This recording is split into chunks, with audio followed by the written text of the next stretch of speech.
Teleamazonas presenta Hora 25.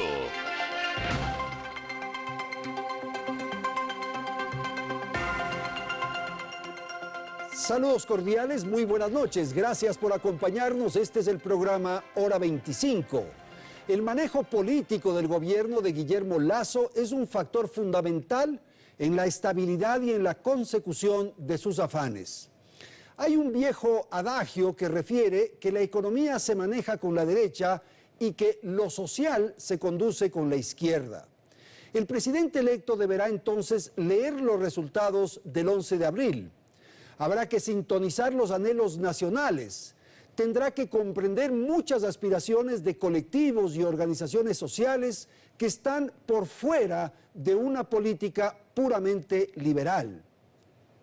La conformación del gabinete, cuyos nombres se anuncia o se señala que se darán a conocer mañana, es el reto principal del gobierno que se inaugura el 24 de mayo.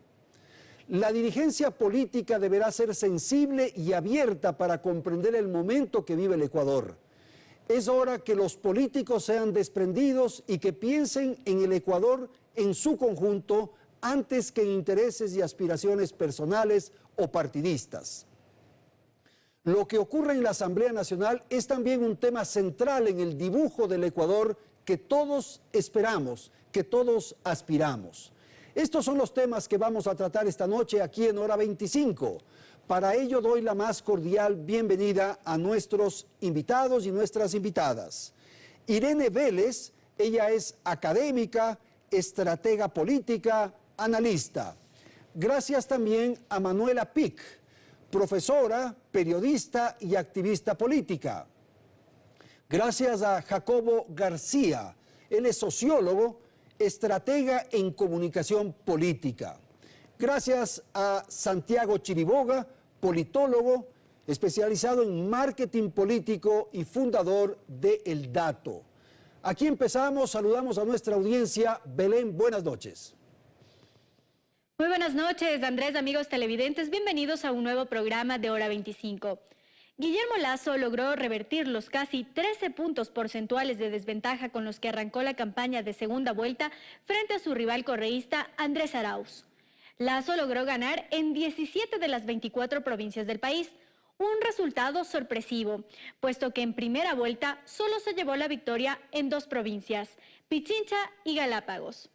Pese a estos resultados, Lasso no logró aumentar voluntades, pues obtuvo unos 180.000 votos menos que en 2017, mientras que el correísmo perdió cerca de 830.000 votos.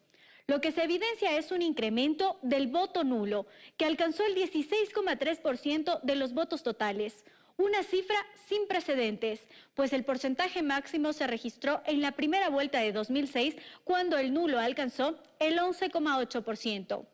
Esta eclosión del nulo se convierte así en un reto para el gobierno entrante, dado que el nulo fue una bandera de Pachacutic y esto representa entonces a los ciudadanos con una posición de centro-izquierda, ambientalista, feminista y anticorreísta, pero también refleja la inconformidad de miles de ciudadanos contra la clase política en general. Con esta data regresamos contigo, Andrés, y con nuestros invitados a los estudios centrales.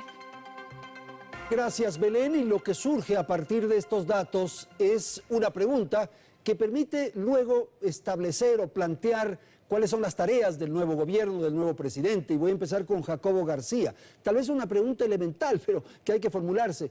¿Por qué ganó Guillermo Lasso? ¿Quiénes votaron por Guillermo Lasso? Buenas noches. Muy buenas noches. Gracias. Querido Andrés, Manuela, Irene y Santiago, es un gusto estar aquí con ustedes. Y un saludo a la audiencia.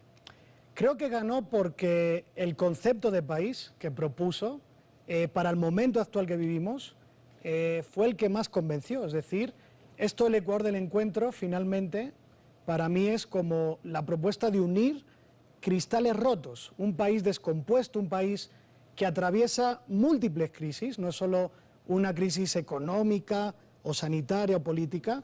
Entonces finalmente era la propuesta de salgamos de este barco en llamas y por aquí vamos a ir construyendo algo que por lo menos desde la unión de las cosas diferentes va a tener sentido. Y cierro la idea, esto ganó a una propuesta que es una propuesta importante, creo que no hay que desmerecer esto, que es la del correísmo, que era una propuesta más de los 4 años nos fue mal, volvamos al rumbo que había antes para proponer un nuevo rumbo, pero eso no fue suficiente por varios cortocircuitos que hubo en esa campaña y en el propio correísmo, en la transición de liderazgos y en la conexión con la gente. Pero uno podría decir que el pueblo, o sea, los votantes, más bien dicho, de Lasso votaron por una propuesta liberal, Jacobo.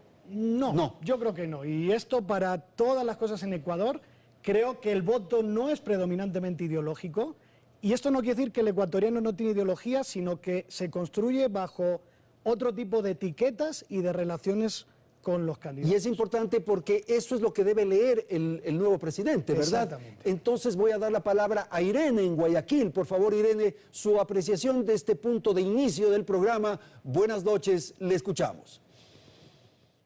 Bueno, primero que nada, buenas noches, muchas gracias por la invitación y saludo a todos los panelistas y a ti, Andrés. Gracias. Bueno, para explicar la victoria de Guillermo Lasso y la pérdida de Andrés Arauz, yo lo veo más también desde el punto de vista comunicacional. ¿Eso qué quiere decir? Que cuando termina la primera vuelta tenemos a un segmento muy grande que vota por Yacu y que vota por Hervas, lo que significa que no están votando ni de una forma anticorreísta ni procorreísta. Entonces, por ahí ya se empezó a ver que no era una votación en relación a ideologías.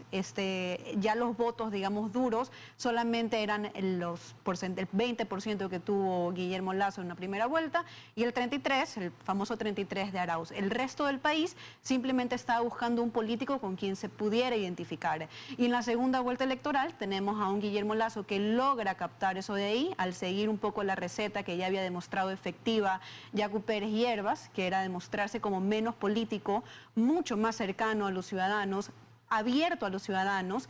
La juventud realmente lo que pedía era un candidato como ellos, que los escuchara, hablar del reencuentro, hablar de cosas positivas, del optimismo y de lo que iba a venir. Entonces, este cambio radical versus Andrés Arauz, que se enfoca en ser el típico político de siempre, que digamos que no puede encontrar una identidad, que un día sale abrazando un perrito y hablando sobre la adopción de los perros, y al día siguiente sale con el apoyo de Vargas. Dices, bien, ¿quién es este personaje? Fue un problema de que no se construyó bien a la identidad del político. Entonces, al final, igual, tal vez no con el mayor optimismo del mundo, eso lo vemos el 16% de los votos nulos, se termina la población encantando o apoyando a esta opción que más le convenció. Pero no es un cheque en blanco, es una apuesta que se está haciendo por Guillermo Lasso, que desde el día 1 está puesta el ojo público para ver si cumple o no cumple con las promesas de campaña.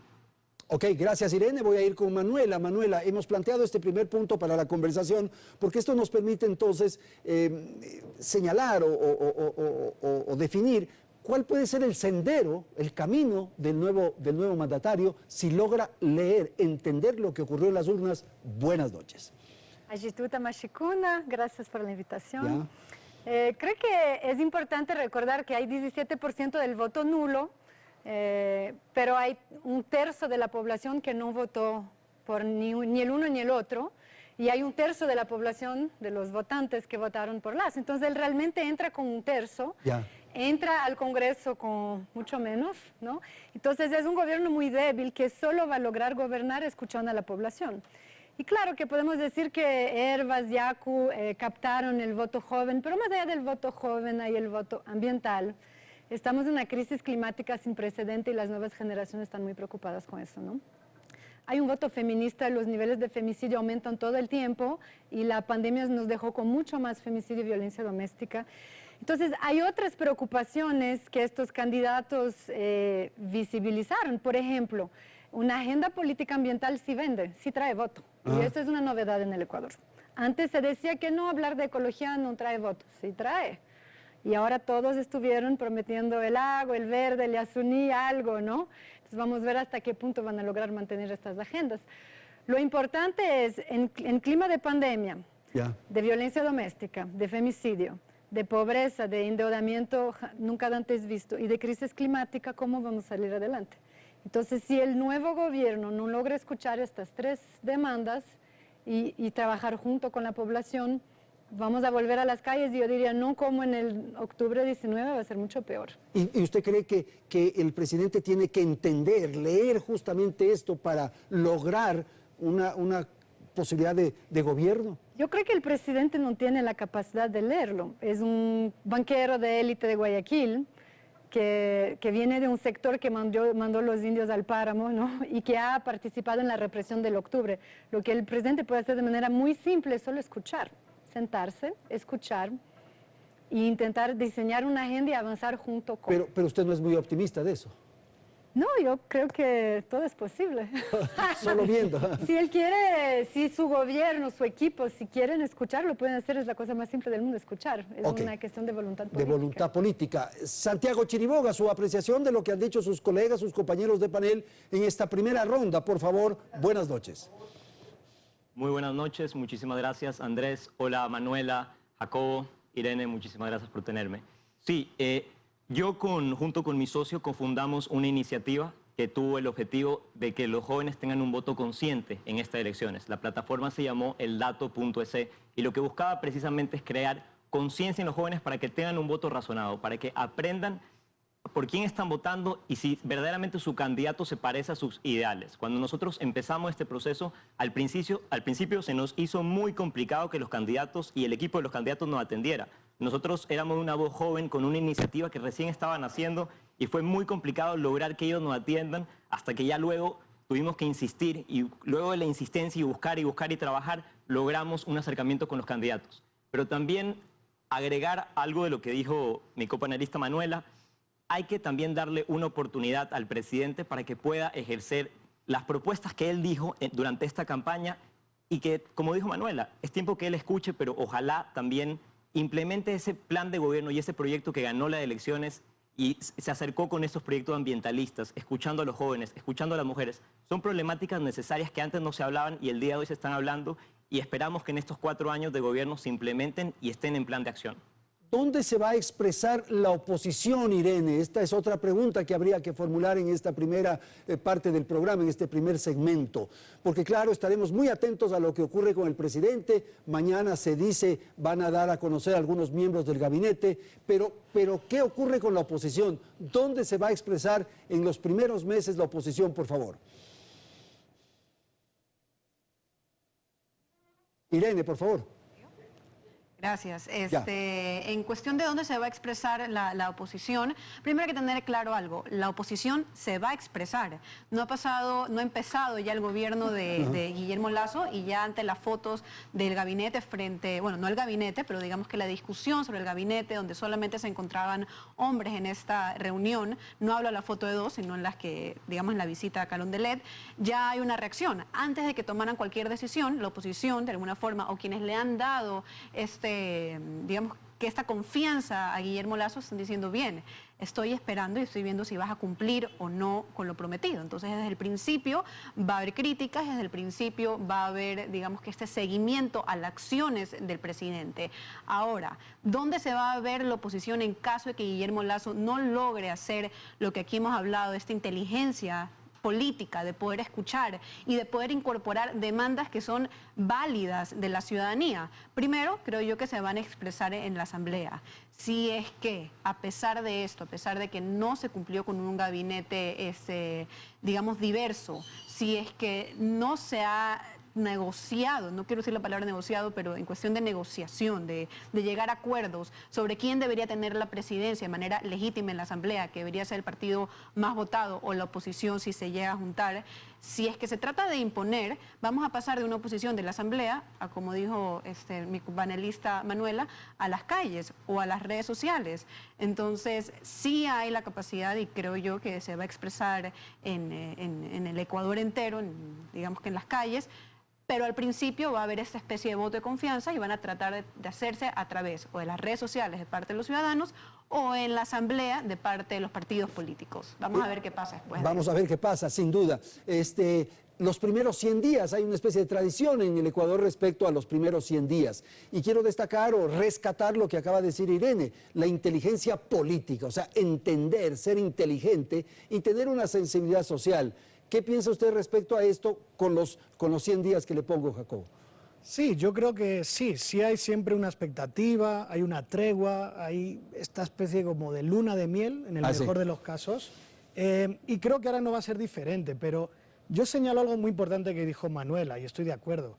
El capital político de Lasso es muy poco, o sea, no solo porque gane en votos totales con el 30 y tantos %, sino porque tiene un bloque en la Asamblea que es muy pequeño, entonces tiene que cogobernar, tiene que ir ampliando y buscando acuerdos desde el legislativo hasta en otro tipo, en otras formas de gobernar, incluyendo causas, es decir, haciendo un ayornamiento del programa electoral, ¿no?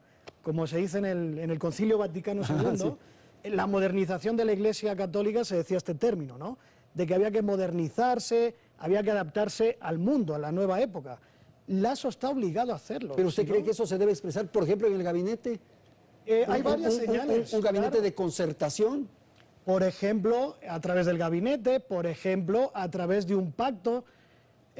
Se usa mucho en Ecuador lo de la consulta popular, ¿no? Que es otra forma como de acumular capital propio y a la vez involucrar a los demás en demandas, en cosas. O sea, lo que quiero decir es que no hay un único camino y no es en un único momento. Ya está. Tiene que ser una tónica constante, porque si no, de otra forma, en serio, veo que es un gobierno muy débil en una situación muy compleja del país. Y sumo otra cosa, donde los bloques que hay en la Asamblea también son inciertos. Creo que Pachacuti depende mucho de lo que pase en mayo con la CONAIE, ¿eh? Ahí es como que va a haber un hito muy importante. Entonces tampoco sabemos qué tan sólidas pueden ser las alianzas que haga en la Asamblea, etcétera, etcétera. Así que va a estar obligado a cogobernar con el ciudadano, con la Asamblea e incluir las causas que decía Manuela, que es un Ecuador nuevo el que está empujando. Esto de gobernar con el ciudadano me parece interesante. Manuela, con usted vamos a terminar este primer segmento, su apreciación de lo que han dicho sus colegas, sus compañeros de panel. Hay un decir indígena, ¿no? Mandar obedeciendo. Y si el nuevo gobierno no logra mandar obedeciendo, se va a caer. Pero y es un ¿obedeciendo a quién, equilibrio. perdón? ¿Obedeciendo a quién? Al pueblo. Al pueblo. El presidente está para servir, es un servidor público como cualquier otro a la final, ¿no? Entonces, tiene que escuchar, tienes que cumplir con las promesas, ¿no? Para reiterar lo que han dicho todos. Y son muchos sectores. La Asamblea está completamente dividida, de adentro, de afuera, en todas las direcciones que uno mira. Es una Asamblea muy incierta, muy inestable, y este gobierno tiene que cumplir con las promesas ambientales, tiene que escuchar a los estudiantes, a las mujeres, a los campesinos, a los indígenas, a los sectores populares urbanos, a los transportistas, el tema de la gasolina, el tema de la dolarización, el tema del endeudamiento. Sí, la gente está migrando del país como estaban migrando en los 90. Estamos de vuelta a esta época. La gente está saliendo de la Tacunga en aviones de carga hacia México, están botando niños ecuatorianos por arriba del muro en Estados Unidos, y esta crisis se profundiza. La gente ya no tiene que perder y por eso está migrando así. O sea que si el gobierno no logra escuchar y cogobernar, mandar obedeciendo, la gente va a salir a las calles porque ya no tiene vida. Ahora, Manuela, lo que ocurre es que sí, todos son exigencias, urgencias que sin duda tiene que atender, pero habrá prioridades. Y quizás una es la vacunación. Si es que hace un esfuerzo nacional y una convocatoria a todos para llevar adelante la propuesta de campaña, que eran 9 millones de vacunados en los 100 días, puede ser, ¿no? Hay que vacunar para mantener la vida, para reabrir la economía, ¿seguro? Para redinamizar, reabrir las fronteras y que vuelvan a entrar dólares. Uno de los grandes problemas del Ecuador es que no podemos producir dólares, ¿no? Entonces, tenemos que producir atracción de afuera, que vengan turistas, ¿no? Que logremos vender a nivel internacional con trabajo. Hay que generar realmente una economía nacional que pueda ser de exportación, que sea exportar turismo, o que es exportar brócoli, sí, claro, o que es exportar guayusa, ¿no? Hay que agilizar la protección de la guayusa, que es un mercado a nivel mundial, y muchas otras cosas así. Entonces, no es solo la vacuna, es todo lo que viene junto para redinamizar pequeñas economías que van a sostener a los ecuatorianos. Ok, tengo que hacer una pausa. Santiago, le debo la palabra. Ahora mismo que regresemos de la publicidad, empezamos con usted. Siga entonces en Hora 25.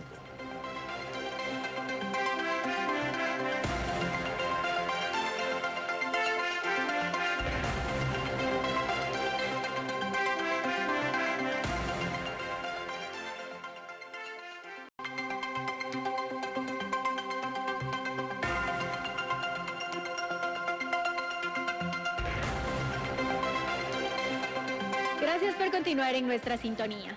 La agenda del presidente electo Guillermo Lasso prioriza 3 aristas: diálogos para la gobernabilidad, una transición formal y la vacunación masiva. Por ahora abordemos los diálogos para la gobernabilidad. En sus primeras declaraciones como presidente electo mencionó que buscará un gobierno de unidad. Incluso señaló que en su gabinete podría tener gente de oposición. Pero ¿es esto posible? ¿Cómo han sido los giros de los gobiernos una vez que tienen el poder? Veamos en el siguiente reportaje un análisis de los expertos.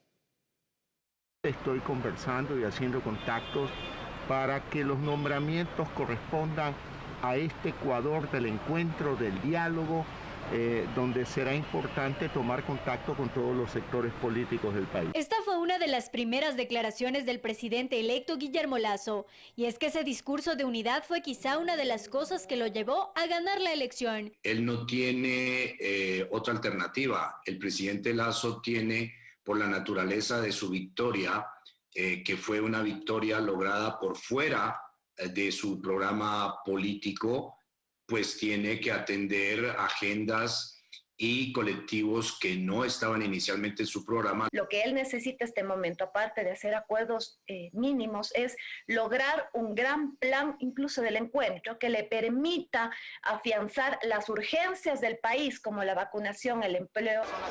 ¿Pero se puede hablar de un gobierno con un gabinete plural y diverso, como lo ha mencionado el presidente electo? El hecho de que tenga gente o que pudiese tener gente en su gabinete que no sean de su mismo partido, lejos de quitarle gobernabilidad, aumenta, porque un gobierno de unidad nacional, la característica precisamente es compartir con representantes de la sociedad o de partidos que no comparten inicialmente el programa del gobierno. Pero también tendrá que jugarse cartas, no necesariamente de oposición. Difícil trabajar con oposición, pero muchas veces tendrá que incorporar a personas con altas cualificaciones que provengan de sectores donde él no tiene mayores espacios ni mayores redes, porque eso es lo que necesita.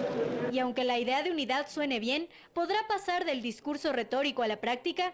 Los expertos consultados aseguran que para que exista unidad deben existir acuerdos basados en un programa de gobierno. En el momento en que los otros actores políticos, aquellos que no fueron electos, tienen que dar la cara, tendrían que tener la generosidad suficiente para poder aceptar subirse al reto de salvar el Ecuador en un gobierno de consenso. Y aquí el gobierno entrante tendrá una vez más un difícil desafío: hacer que los acuerdos y los consensos se den sobre la mesa para que Ecuador deje esa cuestionable tradición del reparto. El reto principal que tiene el gobierno del presidente Lasso, porque precisamente parte de la gobernabilidad estriba en la transparencia. La tarea, dicen los expertos, también estará en lograr gobernabilidad en la Asamblea. Justamente el pasado jueves, la Izquierda Democrática y Pachacutic fueron los primeros en suscribir un acuerdo programático. Guillermo Lasso, el Partido Social Cristiano, van a tener que contar con estas fuerzas para eventualmente apoyar, nutrir, si se quiere, y de allí sacar el programa mínimo básico legislativo que el país está requiriendo y sin el cual el gobierno de Guillermo Lasso no podría funcionar legislativamente. Entonces me parece que allí hay un punto clave. El tablero legislativo aún tiene tiempo de moverse, pero a quien le queda corto el tiempo es al presidente electo, pues desde el pasado 11 de abril los ojos del país están sobre él y los 100 primeros días serán su prueba de fuego. En el centro histórico, en el Palacio de Gobierno, donde se lleva adelante... Y vamos a empezar entonces esta segunda parte del programa y voy a dar la palabra, como me comprometí, a Santiago Chiriboga para que comente algo de lo que se dijo en el reportaje, en el sentido de la posibilidad de estructurar un gabinete plural y diverso. ¿Eso es posible? ¿Qué irá a ocurrir? Por favor, Santiago. Sí, nada más, Andrés, para agregar acotación al video. El reto más grande que tiene Guillermo, el presidente electo Guillermo Lasso en estos momentos, es empezar a solucionar la crisis sanitaria. Yo creo que por unanimidad todos estamos de acuerdo de que se tiene que empezar a democratizar la vacunación en todo el país. No sirve de nada vacunar una sola ciudad si es que otra provincia y otro recinto no está vacunado. El país entero tiene que entrar a vacunarse. Esa tiene que ser la prioridad número 1 del presidente electo. Hay otras causas que los jóvenes están siguiendo y que Guillermo tiene que acoplar dentro de su plan de gobierno, como darle una prioridad a proteger la reserva marina de la isla de Galápagos y proteger a los tiburones de esta pesca ilegal que sufrimos el año pasado y vamos a seguir sufriendo si es que no se le dan las protecciones necesarias. El medio ambiente para los jóvenes y para todos los ecuatorianos es una necesidad protegerlo, porque como lo dijo Manuela y todos nuestros panelistas, hoy en día la crisis global del medio ambiente es una necesidad que tenemos que solucionar ahora. Y también, para agregar otro punto, el presidente electo también tiene que ayudar y solucionar, está dentro de sus propuestas, una de sus propuestas era levantar el empleo, ofreciendo facilidades para la contratación de estudiantes, jóvenes y mujeres. Este es un proyecto de ley que tiene que comenzar a implementar esta propuesta, porque muchos jóvenes que se gradúan hoy en día de universidades y colegios no tienen dónde trabajar ni dónde irse. La migración puede comenzar a expandirse como un factor, la crisis sanitaria y otro factor de que no hay empleo. Dentro de estas prioridades, Guillermo tiene que enfocar hacia la economía y hacia la educación también. Ahora, el problema, Santiago, es que hay muchísimos problemas, tal como enumeró hace un rato Manuela, son enormes y muchísimos los problemas. Entonces, lo que habría que intentar es definir o por la crisis priorizar. sanitaria. ¿Perdón? Empezando por la crisis Sí, sanitaria, eso para es lo luego fundamental. irse hacia la economía y hacia la educación. Pero la crisis sanitaria tiene que ser el primer gran problema que tiene que solventar para luego pasar a problemas medioambientales. Pero si no tenemos vida, no tenemos nada, ¿no? Bueno, pero hay el tema del empleo, hay el problema de la reactivación económica, hay el problema de la deuda. O sea, en la economía hay una cantidad de rubros que tienen que ser atendidos y en lo social también están pendientes de una cantidad de asuntos que tienen que ser resueltos. Jacobo, entonces, ahí viene el problema, ¿no? Cuando se concentran tantos problemas, ¿por dónde empezar? Ahí viene el problema y ahí viene el arte de gobernar, creo yo. Yo siempre digo, algo que me gusta mucho hacer es cómo nos imaginamos este gobierno en el futuro, cuando lo estudiemos en la historia, qué es lo que se va a contar, ¿no? Y ahí yo creo que en el primer periodo, estoy de acuerdo con Santiago y con todos los colegas, todo empieza por el control de la pandemia, es decir, no solo la vacunación, el control de la pandemia. El control de la pandemia. Porque miren Chile, o sea, tiene un plan de vacunación muy exitoso, pero a la vez está aumentando el número de contagios. O sea, esto es un tema integral, creo yo, pero de acuerdo, la vacunación es como el hecho más importante. Después de esto viene la reactivación económica. El empleo, por ejemplo. Es decir, si no controlamos la pandemia, no hay reactivación económica. Punto. Y añadiría yo dos cosas más, por lo menos para este primer tramo. Uno es lo que ya han dicho los colegas, el Ecuador del encuentro, es decir, del aforismo, cómo pasamos al hecho, a la prueba. Va a haber cogobierno, va a haber un plan común, se va a buscar un acuerdo común, que esto yo creo que falta mucho en nuestra historia y cultura política. O sea, se hacen acuerdos muy a la ligera, se traicionan y no tienen estabilidad. Y el cuarto punto, la pobreza, lo decía Manuela, o sea, está volviendo a migrar el ecuatoriano. Hay unas cifras de desnutrición, de pobreza, de desigualdad, que hemos retrocedido una década. Entonces, tiene que haber un plan urgente para, por lo menos, ayudar a aguantar esa pobreza. Y tal vez lo que se decía al inicio del reportaje que transmitimos hace unos instantes, esta posibilidad del diálogo, Irene. El presidente tendrá que abrirse, dialogar, buscar acuerdos y el pacto que ha dicho Jacobo, la posibilidad de establecer acuerdos, no el gabinete o el participar en el gobierno por la troncha, sino por algo mucho más allá. Si es tan amable, Irene, su apreciación. Así es, pero para demostrarse que está abierto al diálogo y abierto, por ejemplo, a escuchar a los otros sectores y tomar políticas públicas, tal vez no de forma inmediata, porque es evidente que no se le puede exigir que en los primeros 100 días o los primeros 100 minutos se cambien todos los aspectos, como os he mencionado, que demanda el Ecuador. Pero si se quiere demostrar como un presidente abierto al diálogo, lo primero que debería tal vez de respetar es quién va a tener la presidencia en la Asamblea.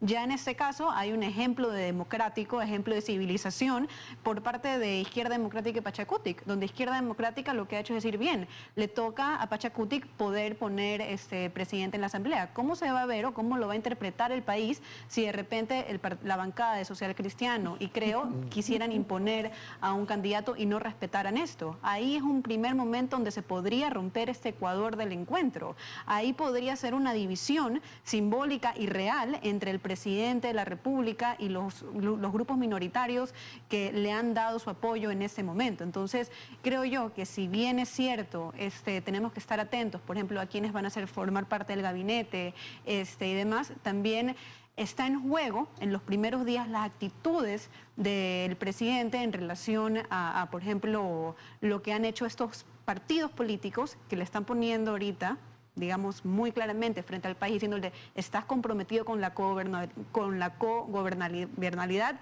Sí o no. Lo han puesto en una especie de espada contra la pared y también le ha dado una gran oportunidad de que diga, sí lo estoy, mi palabra sí ha sido cierta. Claro, y Manuela, hay un país político que se expresa justamente en la asamblea, en los partidos, en las declaraciones, en los personajes a los que entrevistamos, en fin, y hay otro país ciudadano para pensar un poco en lo que decía Jacobo. Entonces, ahí es donde yo le planteo la discusión para seguir en el programa. Muy buen punto, ese es el punto, yo creo. Porque se habla del encuentro, del diálogo, qué lindo, ¿no? A todos nos gusta el encuentro, el diálogo, la tolerancia. Pero Lenín Moreno llegó haciendo eso, ¿no? El gran diálogo nacional, ¿y de qué sirvió? Entonces, hablar de encuentro, hablar de diálogo y seguir con la privatización, ¿a dónde se hace el encuentro? En los espacios comunes. Entonces, para volver a la pregunta inicial, ¿por dónde empezar? Empezar por lo público. Hay que mantener lo público, hay que consolidar lo público y hay que consolidar los comunes, que sea el agua, los páramos, la naturaleza y el agua en general, que sea la salud pública con las vacunas, que sea la educación, la desnutrición infantil, como tú mencionas, Jacobo, está en 1/3 de los niños. Claro que van a emigrar los ecuatorianos. Y eso no es coincidencia, es resultado de 15 años, 10 años de gobierno, de destrucción de los espacios públicos.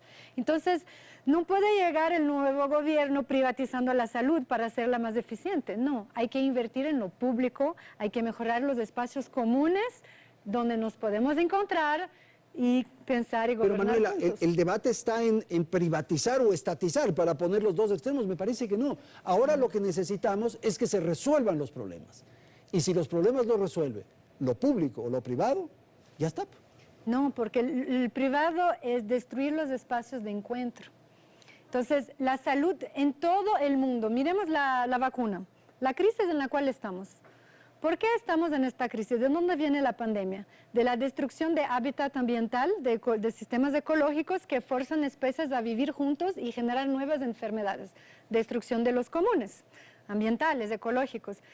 ¿Cómo hacemos para remediar esta crisis de pandemia? Vacunas. ¿Quién está distribuyendo la vacuna? Los estados.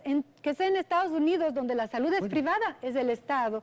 En Francia, en Inglaterra, en Brasil, con Bolsonaro, es el sistema público que distribuye las vacunas. Entonces tenemos que invertir en lo público para hacerlo sólido, para que puedan haber iniciativas privadas dinámicas que redinamicen la economía. Pero la base de encuentro tiene que ser los comunes. Los comunes, lo público. Y entonces ahí voy con Jacobo, después voy con Santiago en Guayaquil. El tema de resolver los problemas. Se podría pensar nuevamente en el Estado que asigne recursos, que dé bonos, por ejemplo, que haya una especie de asistencia frente a la emergencia. Sí, es que, a ver, creo que ha habido un interesante diálogo ahí entre ustedes dos, porque podemos hablar de modelos, ¿no? Del modelo que a mí más me gusta, me representa, como una ideología, como un plan, como una visión, o podemos hablar, como tú lo estabas poniendo, desde el lado de la eficiencia, ¿no? Que es lo que resuelve los problemas ahora. Y yo creo que va de la mano, fíjense, porque, por ejemplo, no me imagino una forma de controlar la pandemia y de reactivar la economía si no es desde el Estado y lo público. Seguro. Y esto, uno puede ser liberal, libertario, todo bien, pero la historia nos demuestra que hay épocas donde la realidad te va empujando un poco más hacia un modelo o hacia el otro. ¿Cómo controlamos la pandemia? Dígame a mí, si no hay un Estado que controle salidas y entradas. El tema de las vacunas es de Estado a Estado, no es por lo privado. El tema de la atención primaria pública, que yo creo que una de las falencias que estamos viendo ahora, por más que se puede decir que con Correa mejora la salud en ciertas cosas y demás, pero falta una red de atención primaria. El sistema de salud no funciona, eso es evidente. Sistema, lo que empieza desde lo común, la comunidad, lo local. Entonces, yo no me imagino, colegas, y luego en el tema económico, qué está pasando en Estados Unidos, en Europa, transferencias condicionadas, bonos, cheques sin fondo. Se necesita eso. Es que no hay otra forma, o sea, o estimulamos esto y para estimular no va a venir la mano invisible del mercado a hacerlo.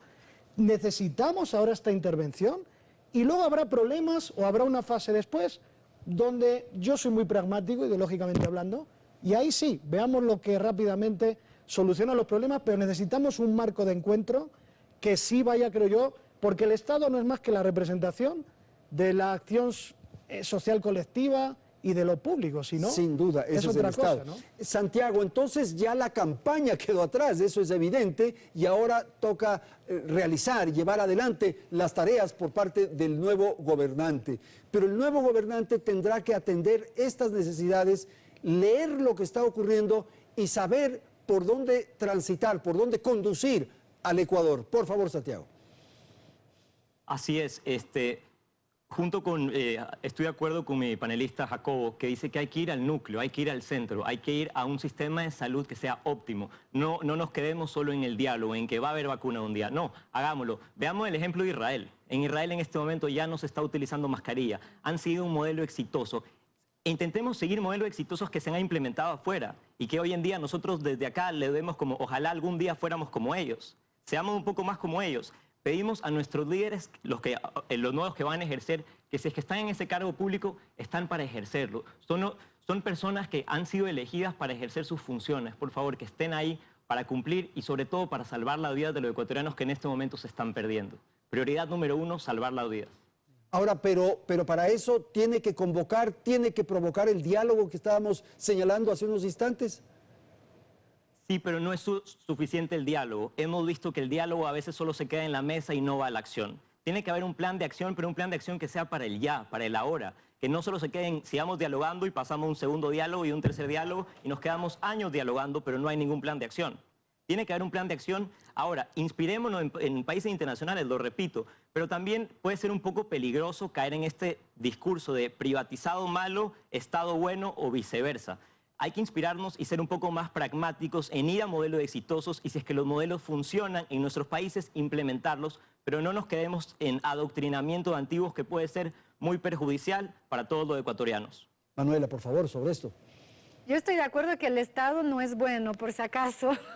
El Estado es una herencia colonial europea que nunca ha funcionado en las Américas y en América Latina en particular. Es una máquina extractivista el Estado. De lo que estamos hablando, creo, a nivel de salud son los comunes. Y el Estado es la entidad principal para proteger los comunes, pero la comunidad, lo comunitario, protege los comunes. No hace falta que sea el Estado que proteja el Yasuní. Están los pueblos indígenas, están guardianes de parque, están mujeres, están muchos grupos para proteger el Yasuní. Lo que el Estado no puede hacer es vender el Yasuní a China otra vez más, ¿no? Entonces hay una colaboración entre actores públicos, privados, comunitarios en esta protección de los comunes. Hacia allá tenemos que ir. Muchas veces se establece una actitud paternal o paternalista del Estado y no es de eso lo que estamos planteando. ¿De quién tenemos más miedo las mujeres? De la policía. ¿No? El Estado no es una cosa buena y tenemos que renovar el Estado y traer transparencia. Y esta cosa del diálogo hasta cierto punto, sí es chévere estar todos juntos, pero no tan chévere si hay corrupción, si hay fraude, si sigue todo este hábito de no transparencia y de no hacer las cosas sobre la mesa. Entonces, tiene que ser un punto de partida con las vacunas, con la manera de gobernar, de quién poner en puestos de gobernanza. El Ministerio del Ambiente va a estar a cargo de qué, cómo, con la supervisión de quiénes. Esto es importante y los jóvenes están muy preocupados y mirando de cerca. Ok, tengo que ir a un corte comercial, hacemos una pausa y volvemos en un instante.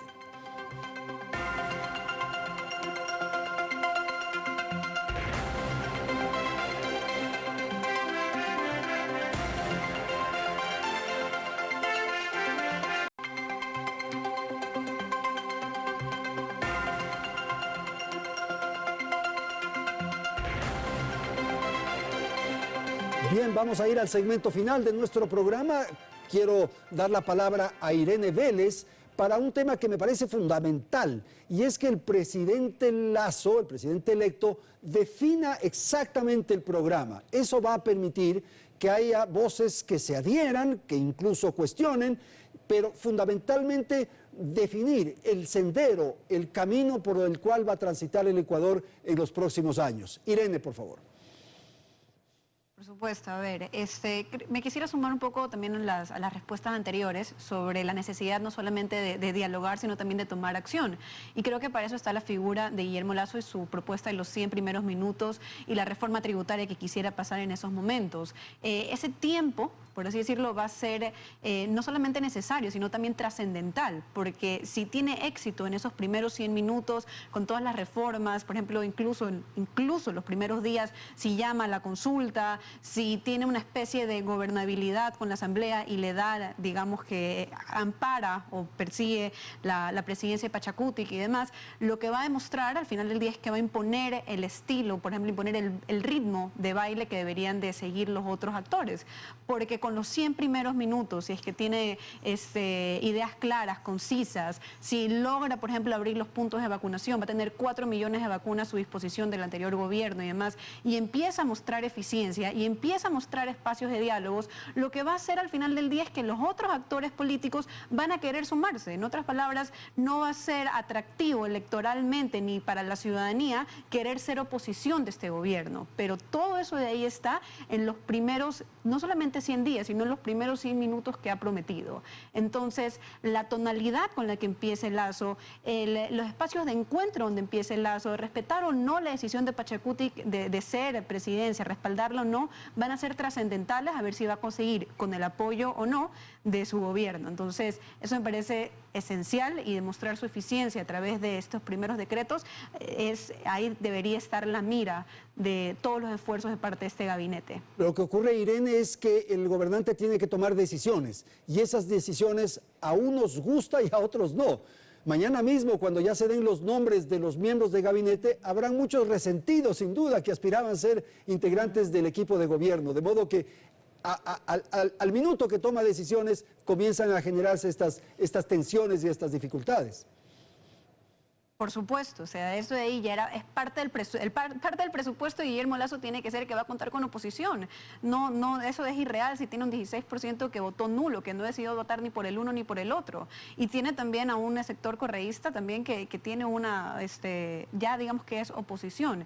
Sin embargo, hay ciertos errores que pesan más que otros. Si, por ejemplo, no incluye a una mujer en su gabinete o incluye solamente 2 mujeres y se siente que es para llenar una cuota, si, repito, quisiera imponer su presidencia en la Asamblea a costa de partidos que tuvieron mayores votaciones, si utiliza, por ejemplo, discursos antiguos, si, por ejemplo, en la parte ambiental no se la toma en serio desde el principio, son errores catastróficos versus, digamos, la crítica que ya debería ser parte del presupuesto de ellos. Entonces, sí, va a haber crítica, pero la pregunta es cuánto espacio para que se magnifique esta crítica va a dar a partir de sus acciones y de no escuchar probablemente las demandas más urgentes o que llaman más la atención de los grupos que no votaron con él de forma tal vez tan contenta, por así decirlo. El tema de Correa, y planteo esto, Jacobo, porque esta semana que ha terminado se produjo un gafe, un error de uno de los asambleístas electos por el movimiento Creo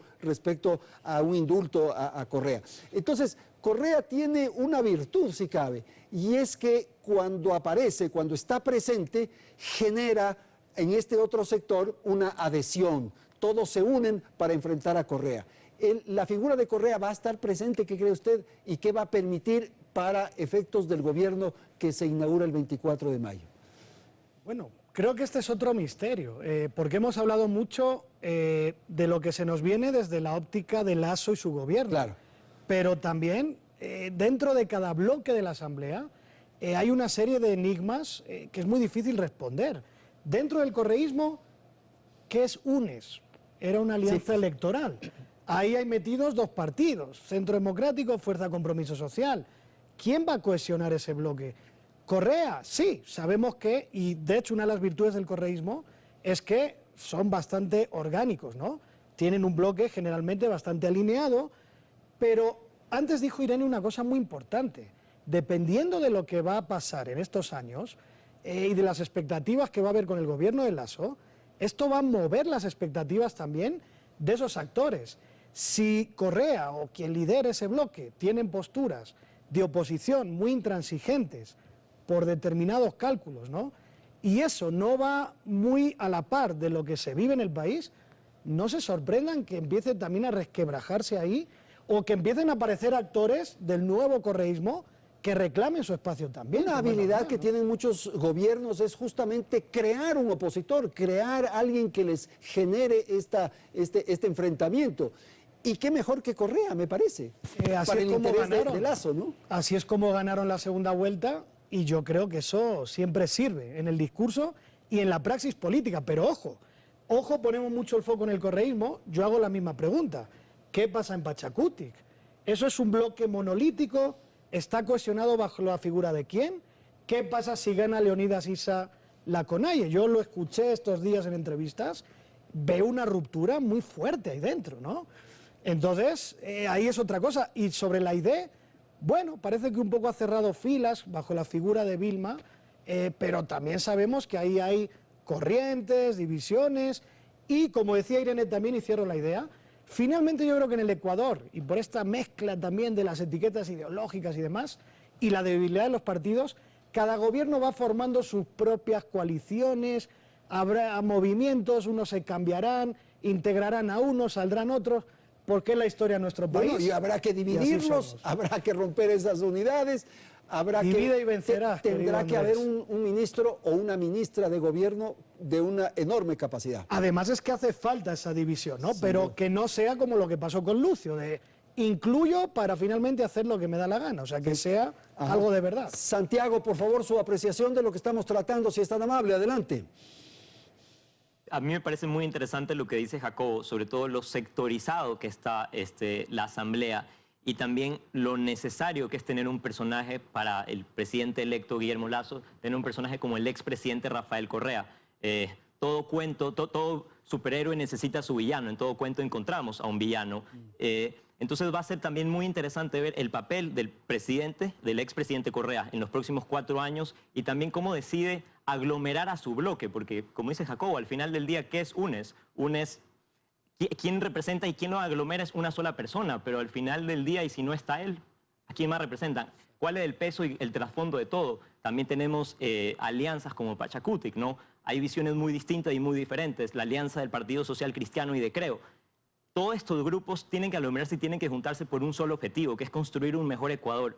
Que el día de mañana todos estos problemas pasen a un segundo plano para solucionar el primer problema, que es, primero que nada, y enfatizo, comenzar a vacunar y un programa de salud que sea de niveles y estándares internacionales para solventar todas las necesidades de los ecuatorianos y de ahí pasar a otros temas como la preservación del medio ambiente, proteger a la mujer, los derechos también de los niños. O sea, tenemos que pasar hacia otros temas, pero priorizando lo importante, yendo de tema en tema, uniéndonos y también entendiendo que pensar diferente no está mal. No nos tenemos que dividir en un país que ya está tan sectorizado y tan dividido. Ahorita tenemos que buscar las formas del encuentro. El presidente Lasso habla del encuentro. Busquemos formas del encuentro entre todos. Pensemos que pensar diferente, si es que mi compañero piensa diferente y es del otro bando, no significa que es mi enemigo. Hay que ir entendiendo estos pasos para ir así construyendo un mejor Ecuador, ¿no? Y para esto, Manuela, se requiere un gran liderazgo, sin duda. La posibilidad, por ejemplo, de convocar a un diálogo, de escuchar, de aceptar, de intercambiar opiniones y finalmente de tomar decisiones, es de un liderazgo. ¿Usted ve que eso hay? Y mantener la palabra, porque puede pasar todo eso como pasó en el encuentro, el famoso encuentro del CNE entre Yacu y Lasso, y a los 2 días cambió su palabra. Entonces, el reto es eso, ¿no? Podemos reunirnos, podemos hablar, escuchar, y a los 2 días, a las 2 semanas, a los 100 días, cambiar la agenda. Entonces, el tema es la voluntad política, es no traicionar y actuar, gobernar con corrupción una vez más, porque los ecuatorianos están al borde, ¿no? La vida en Ecuador está al borde, y creo que hay que mantener una cosa muy clara, toditos nosotros. El Correa tomó un choque, una bala, está golpeado, pero no está muerto. El correísmo no está muerto. Y necesitamos, este gobierno tiene que mantener la sociedad civil fuerte, los sectores de una izquierda alternativa, ecologista, feminista, fuertes, porque esto de decapitar a los ambientalistas, a las feministas, que sea con el Opus Dei o con la extracción minera, ¿qué va a hacer? Reforzar el correísmo. Y vuelve Correa otra vez más. No está muerto Correa, ¿no? Está ahí, y ya que el correísmo no logró tomarse el Estado, se va a intentar tomar todo el resto, a empezar por la CONAIE, ¿no? Entonces, tenemos que tener muy claro que estos espacios de sociedad civil, que sea la CONAIE, que sean grupos estudiantiles, feministas, tienen que ser fuertes para lograr salir adelante con una izquierda que no sea autoritaria, que no sea correísta y que pueda dar paso a otros modelos de gobierno. Perfecto, muchísimas gracias por haber participado en este panel. Quiero agradecer a Irene Vélez, Manuela Pic, Jacobo García y Santiago Chiriboga. Gracias a la audiencia, felicidades, hasta la próxima semana. Teleamazonas presentó Hora 25.